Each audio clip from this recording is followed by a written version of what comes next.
nagpa-EGR? Nag-EGR kayo? Yes, sir. Ano, sir? Ano unit? Ford Ranger XLT 2020. Yes, sir. Nag-ano po, naglilinis. Hello? Magkano ang pa-EGR? 4-5, sir. 4-5 po. Ilang araw? Ano lang kaya, sir? 3 to 4 hours? Ang location nyo, exit ng Aguinaldo? Sa tapat, sir, kami ng Calax. Ando kami sa loob ng compound. Yun nga yung exit ng Aguinaldo? Yes, sir. Calax? Yes, sir. Apo. Yung mismo, di ba, galing ako ng Carmona, Santa Rosa, may Calax doon, dire-diretso, Aguinaldo. Di ba may silang? May Yes. silang exit, may Aguinaldo exit. Yes, Aguinaldo exit ako. Aguinaldo po. Yes, sir. Anytime ba pwede? Yes, sir. Ano naman kami, sir? First come, first serve. Ay, ikaw naman, magpapaserve ako bukas na umaga. Yes, sir. 8 a.m. yung open ng shop. Ano ba yung ginagawa niyo sa AGR? Binabaklas, sir. Naghanap kasi ako ng video. Binabaklas Naghanap ako din, ng video nililinis. dito, wala. Ha? Babaklasin sa mismong engine, then lilinisan. Naghanap kasi ako ng nung video, wala kasi puro transmission. Marami kami, sir, video do sa wall ko. Ay, ikaw mismo owner. Mayroon ako nabasang isang bad comment 6 months ago. Dapat hindi na nakapost yun. Anong Napabasa mo ba? bad comment? Napabasa mo ba yung comment? Yung comment sa page nyo? Hindi, sir, eh. Tingnan mo, meron isang negative comment, kaya nga ako napatawag. Ano, sir, yung... Para lang sa improvement nyo. Ano, sir, eh, Maganda naman yung ibang comment. Maganda naman yung ibang comment. Kaya lang may isang bad comment na first page pa. Pag dinownload ko yung ano nyo, sinearch ko yung pangalan nyo, yung agad na nag-a-appear. Hindi, sir, kasi maalis, lalo na't marami kaming kakompetensya sa business. Yung iba ka, sir, pwede mag-comment talaga, open yan, eh. Okay. Hindi, pero kasi yung agad na pumasok eh. Sabi ko, bakit yata to? Nirecommend ka sa akin ng isang friend ko. Ano, sir, nagbabase kami sa recommendation mismo ng customer na galing na sa amin. Kasi, sir, alam niyo naman, sir, social media, madali ma-access, kahit sino pwede mag-comment. Pero Kaya nga ako yung tumawag kasi recommended ka sa akin. Engineer siya, ano ba yun? Wild truck. Natatanda mo, taga Balayan, Batangas? Balayan. Actually, sir, marami kaming customer na taga Batangas din. Dito lang ako sa Kanlubang eh. Eh, nabanggit niya, 4-5, hindi ko alam yung presyo, pero kaya sabi ko tawagan ko na lang. Anyway, mostly kinikling nyo lang naman wala namang replacement ng parts, no? Wala, sir. As long na wala naman na kita sa scanner na sira, kasi minsan ang nasisira dyan yung EGR valve, sir. EGR 5. EGR valve. Kasi ang problema ng sasakyan ko, parang ang hina niya bumatak. Okay. Tapos dati kasi nung bago-bago, nung ginagamit ko, monitor ko, may lumalabas pang usok. Ngayon parang hindi na umuusok sa muffler. O hindi ko lang makita dahil dark and tinted ko. Pero dati kasi, pag binirit ko ng konti, di ba dapat ang normal nun may lalabas, no? Yes, sir. Konting-konti. Yun, wala na kasi. Na-stock yun, na-stock. Hindi nagamit. Siguro mga 6 months. Yung... Tapos pina-change oil ko sa Ford. Okay. Tapos na-stock na naman. Tapos ngayon, nung pinaltan ko ng gulong, alam mo yung pang Raptor, yung malalaki. So, sabi ko, parang humina ang bata kasi nga lumaki yung gulong. So, ibinalik ko yung stock na gulong. Ganun pa rin, ang bilis, pero ang hinang mag-release ng cambio, alam mo yun? Pati kasi... Ano na yung response, sir, yung response? Ano yun? Yung response niya, pag nag-apa ka ng accelerate accelerator, hindi mo agad naramdam yung response. Oo. Parang bumibirit muna ako bago ako makapag-release. Ah, So, EGR nga lang yun, ano?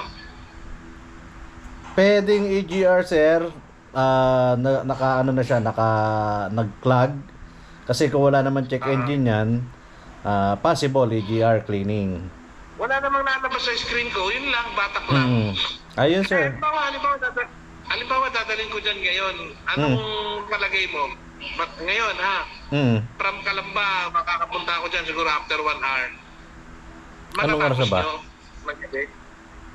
Mga artist siguro ako alas 3 dyan. Hindi, sir. Ayaw din kasi namin na minamadali yung trabaho. 3 to 4 hours, sir, yan. Yung ano natin, allowance.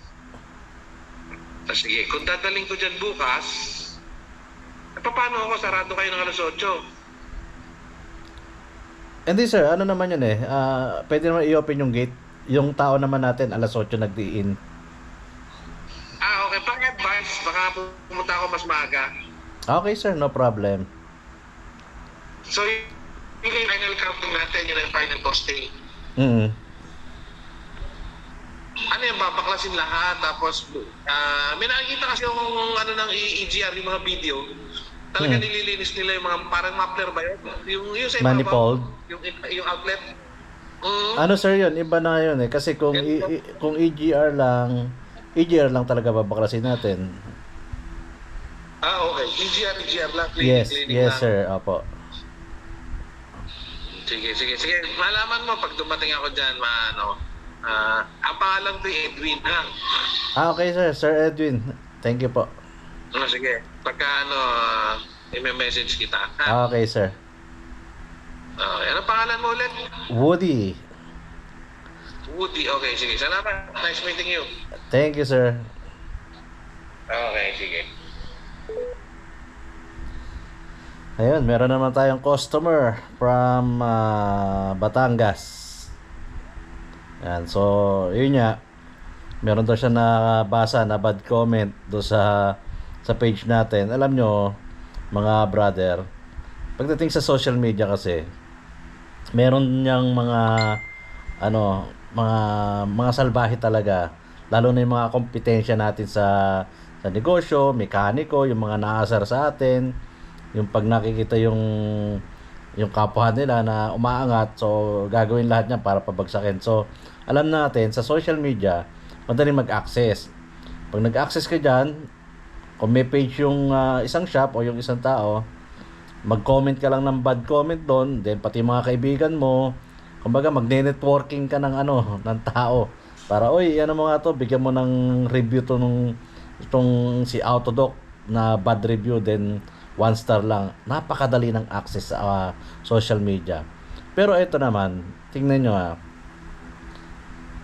pagdating naman sa mga customer, pagka ang customer na yung servisyo mo, yung na-experience nila, so sila mismo yung magre-recommend sa'yo sa mga tao. So, ito lang po, tandaan nyo, huwag kayong tumingin sa social media, lalo na sa reviews. Huwag po. Ang tingnan nyo, yung mga nagre-recommend na naka-experience na sa shop namin. Yan. Diyan po, then pwede naman kayong mag-post sa mga sa mga Facebook na kilala nyo ba tong si Autodoc Car Clinic?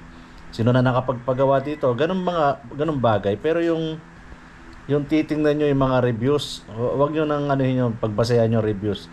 Kasi nga kahit sino, kahit ako, may kagalit ako na shop o tao, punta lang ako doon sa page niya, punta lang ako sa wall niya, bigyan ko ng reviews, kahit hindi naman ako nagpagawa, magagawa ko yon. So yun po, yung mga bagay na ganyan.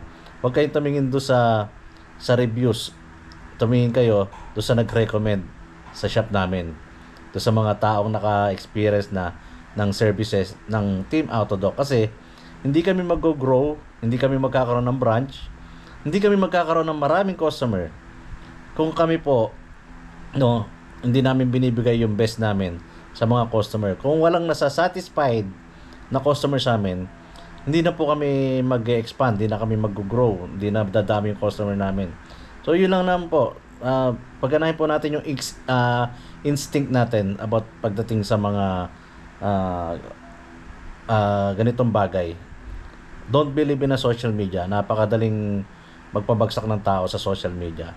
Pero ang the best niyan, yung recommendation ng mga customer na naka-experience sa Team Autodoc. Siyempre, quality works. No pay, no fix, no pay. So, thank you po sa inyong lahat. Siyempre, sa mga nagre-recommend, maraming salamat po. And